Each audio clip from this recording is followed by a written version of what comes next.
Hi guys, আসসালামু আলাইকুম রহমতুল্লাহি ওবারাকাতু। আশা করি দেশ প্রবাসের বাইরে সবাই ভালো আছেন। সবার প্রতি দোয়া ও শুভকামনা। আমি বশির মিদার পক্ষ থেকে। আমি বশির মিদা এই যে আপনাদেরকে দেখাচ্ছি আমাদের হাসনাবাদ গ্রাম, আমিরগঞ্জ রেল স্টেশন। আমার পিছনের সাইডটা হলো হাসনাবাদ গ্রাম।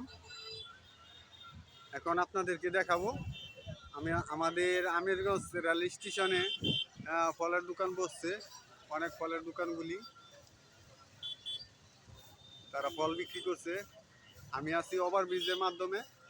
এটা হচ্ছে বাজারটা আপনাদেরকে দেখাচ্ছি ঘুরিয়ে। এই যে বাজার, আমাদের হাসনাবাদ বাজার।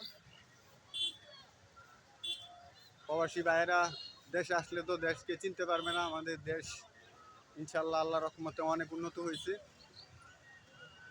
আমি আছি ওভারব্রিজের মাধ্যমে আপনাদেরকে দেখাচ্ছি।